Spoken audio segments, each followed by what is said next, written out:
Language disclaimer.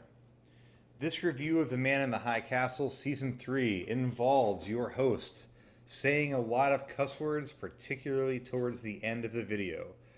He says the F word over and over again because of how pissed off he is at this season. But he never says the C word. Don't worry. If you're sensitive to this kind of thing, you should probably bail. If you're a young kid and your parents will, send you to bed without dinner and ground you for watching such a review, you should probably bail. Also, spoilers. Enjoy.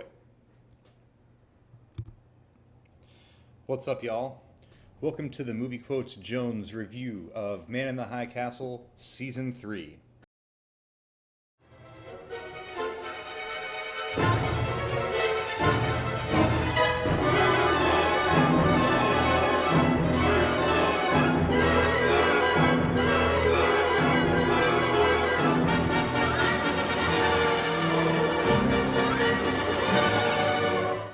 The series continues to star Alexa Davalos, that's the pronunciation I've decided on, as Juliana Chin.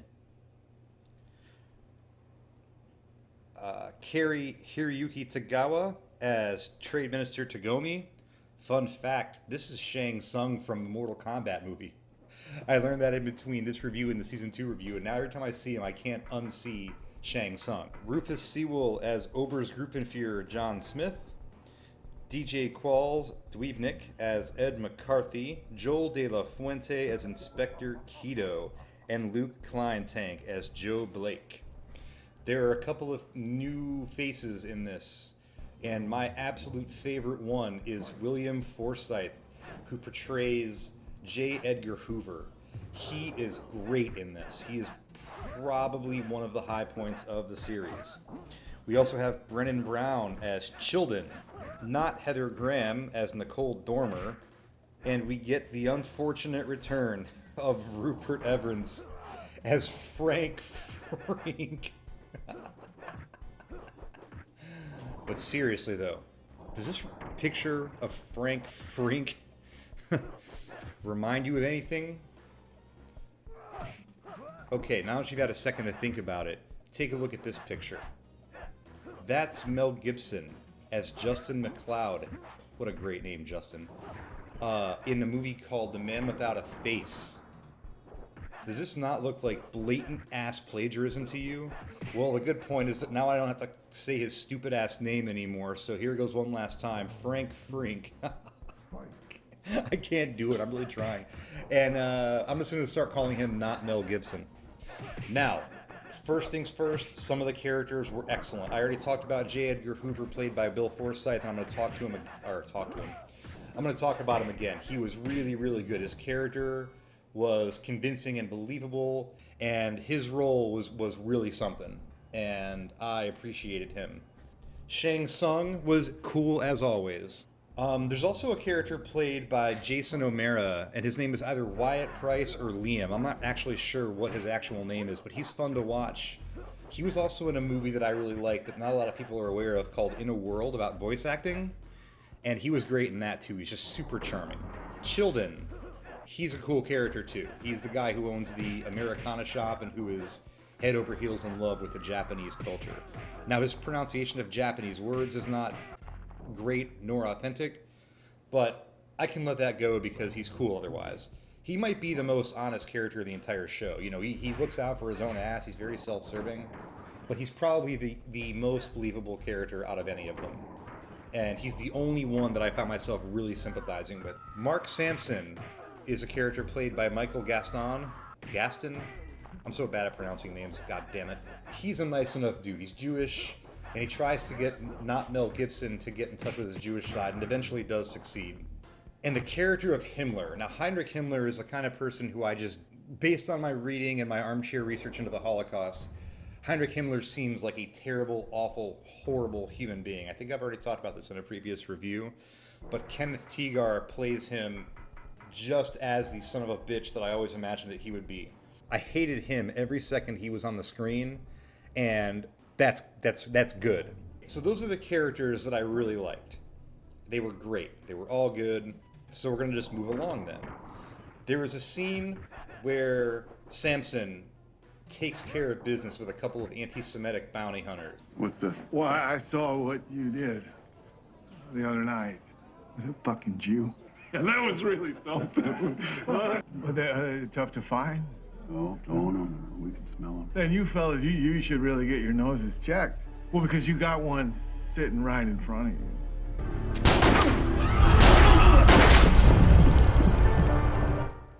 Isn't that awesome? Isn't that just fucking satisfying to watch?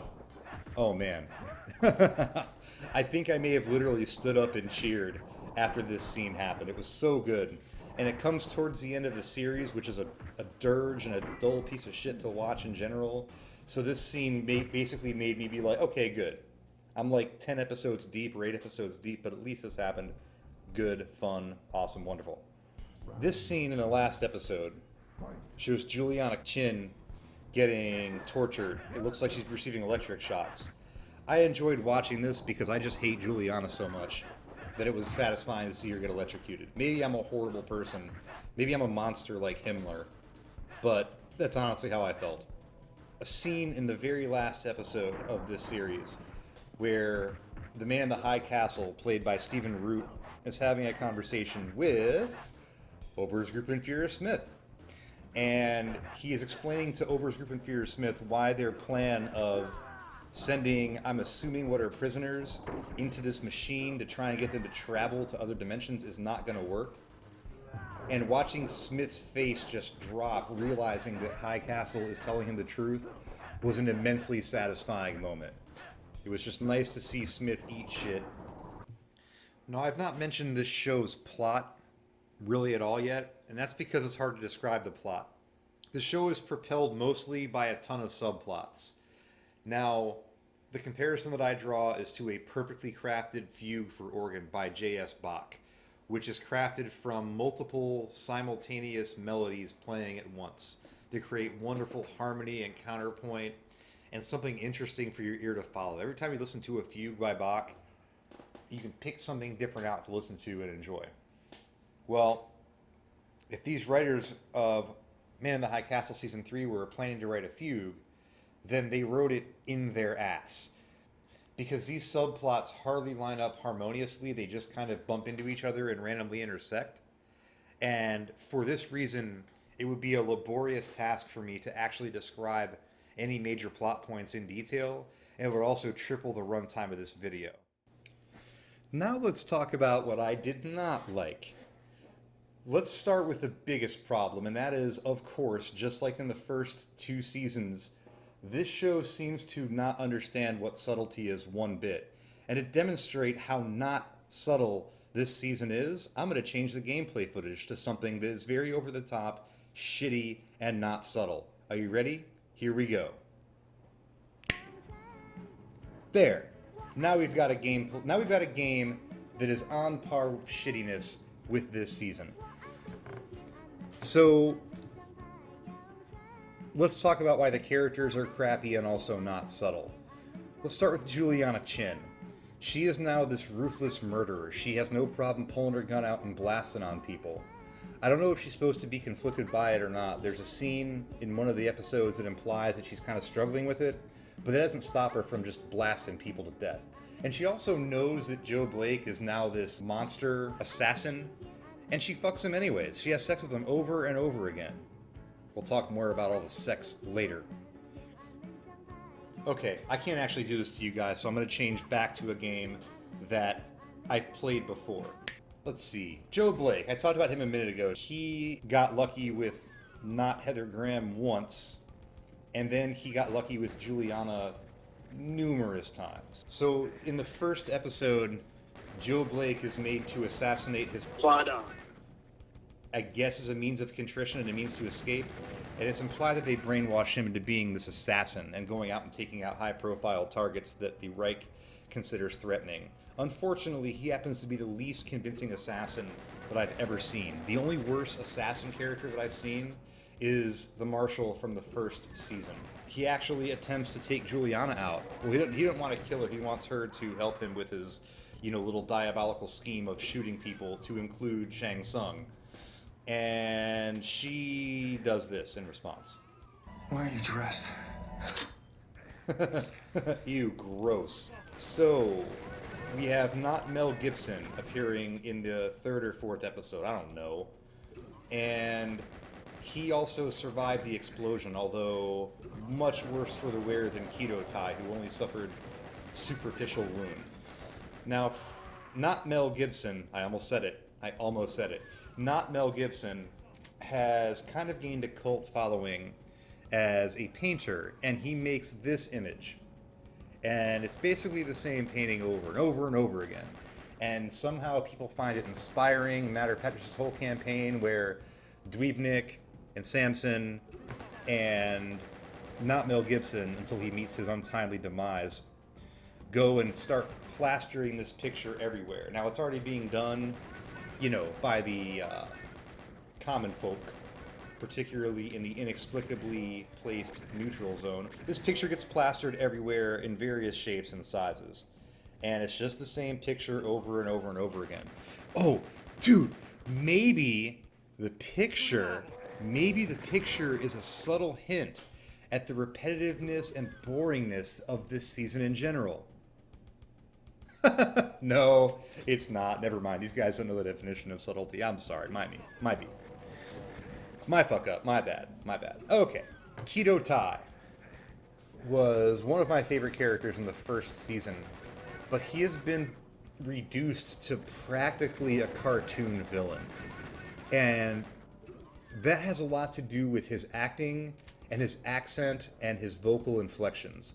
Let's check out a scene from the first season with him and not Mel Gibson having a conversation. A suspect has been arrested. What? A suspect was arrested. A woman who's a known smuggler carrying Trudy Walker's satchel. Juliana doesn't have the film. So it would appear. My sister, her kids. We found out too late, Mr. Frink. But you are free to go. You have suffered enough. And I am not a monster. His voice seems pretty normal here, right? He's a fairly convincing villain, maybe a little bland. But things will never return to normal for you.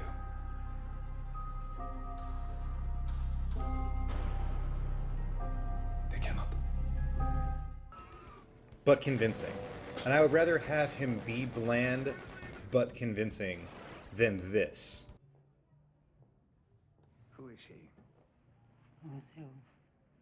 The cocodjin you were talking to. The bass player. He just likes to chat me up between sets, that's all.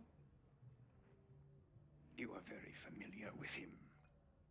Here's a conversation that he and not Mel Gibson have in the third season. I have seen those painted all over San Francisco and the neutral zone. I never imagined they were yours. It's just me? Or does he now talk like this? What, he starts smoking like 14 packs of cigarettes a day? Why? Why? He was so cool and sinister, and now he's like... Demeanor. What was her demeanor? I especially like your unique inflections. Not Heather Graham and Dweebnik both find themselves in the unenviable position of being in forced romantic/sexual relationships with other ancillary characters. Now, this same thing seems to be happening across the board. I'm currently going through a show that I really enjoy on Netflix called Glow, and that happens there. Season 7 of Orange is the New Black, which I also recently finished, the same thing happens. Okay? These characters are just shoehorned into these relationships. The problem that I have, the main problem that I have with this, is number one, fucking get a room. There's a reason that that expression exists. Nobody likes to watch people standing around making out, regardless of their sexual orientation or their race or their color or their creed. There's a reason that you tell those dopey doofs in high school that make out by their locker, hey, why don't you guys get a room? It's because I don't want that shit in my face. Right? The other main problem is that neither of these relationships does anything to advance any major plot point whatsoever. You could make the argument that the relationship between Dweebnik and this dude Jack kind of does, because Jack inadvertently sells their group out to Keto. But do we need to see episode after episode of these two dudes sucking face to get there? I bet not. The relationship between not Elsa and Thelma is 100% unnecessary. Now, their relationship basically culminates in the Yar Null episode, where Himmler has Thelma taken away ostensibly to be, I guess, gassed, and sends not Heather Graham back to be re-educated. And we already saw what happened to Joe Blake, so we're supposed to be horrified. Now, my gut instinct, this is supposed to demonstrate the lack of tolerance of people who are considered to be different that the Reich has. I think that's the point. If that's what they were going for, fine, but it didn't work at all. Every time that something in these relationships was put on the screen, I can't remember thinking, God, I wish this is over. I hope it ends soon. And a couple times I just skipped past the scene, and guess what? Didn't affect the plot one bit. And it wasn't just those two relationships. There's all kinds of unnecessary nudity and sexuality that is just plastered all over this show. Now, whenever I feel so negatively about something as I do about this, I always ask for a second opinion, because I don't like to think of myself as being inherently negative. So I actually went on the Internet Movie Database and looked at some reviews. There was a few that gave it 10 out of 10 stars, and all of the ones that gave it a low rating was for this reason. Okay? This show includes a scene that harkens back to, and I'm going to try my best to say this, the Kwandu. Now, if you don't know who that is offhand, I don't blame you. I had to look it up myself. But this is the Buddhist monk who started himself on fire to make a statement. You may have seen this famous picture. Guess what? In the writing room, I'm pretty sure that this is an actual... Let me give you what I'm pretty sure actually happened. Here's a dramatic recreation of what I'm pretty sure happened. Hey guys, I'm pretty sure that we're being too subtle. Is there something that we can include to blow the subtlety totally out of the water? Well, boss, we could include a thing with that monk guy starting himself on fire. I don't know, that might be too on the nose. No, it's not. Our audience is a bunch of idiots, see? Okay, it's in. And they included it.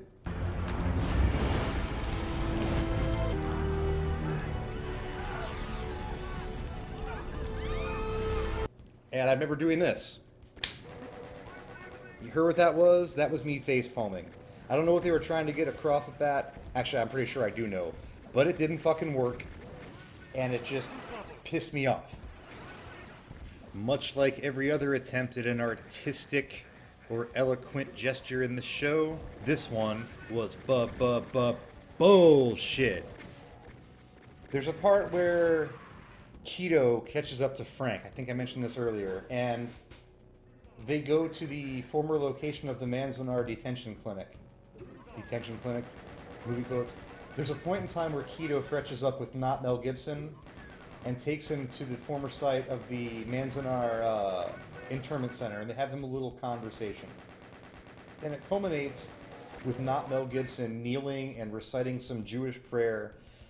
I'm not an authority in Jewish prayer, so I'm going to go ahead and assume that this is Kaddish, because he knows he's about to die. And Keto puts on this, like, ceremonial outfit. He takes his sweet-ass time, too. I mean, he gives not Mel Gibson plenty of time to either make a run for it or do his best to at least fight back. But he doesn't. He sits there and kneels and says this very repetitive prayer.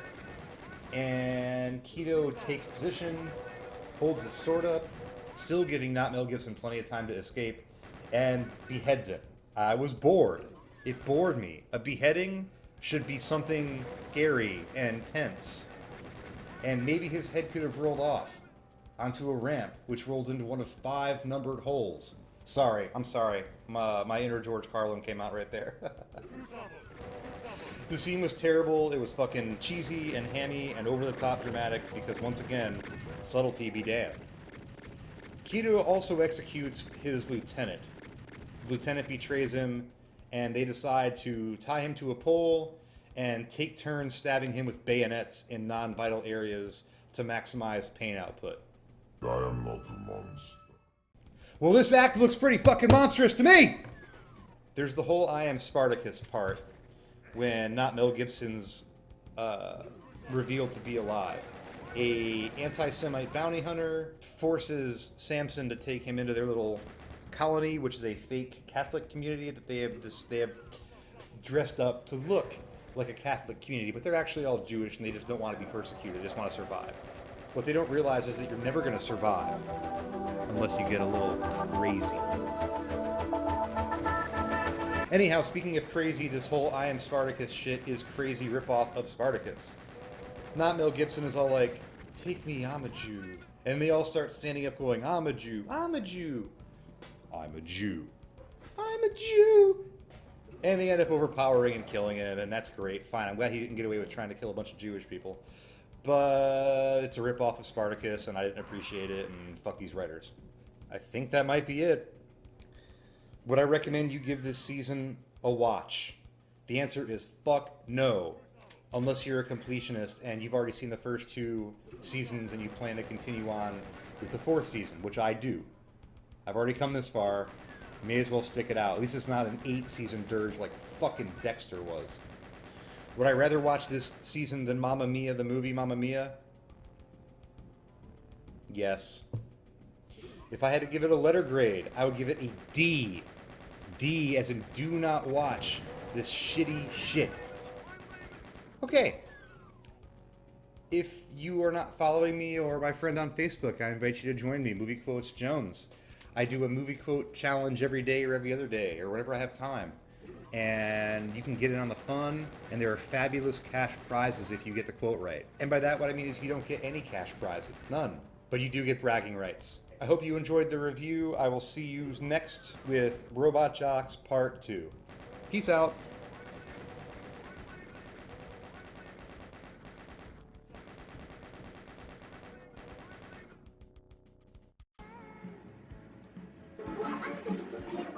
All right, here we go. Oh, whoa. I'm dead. All right.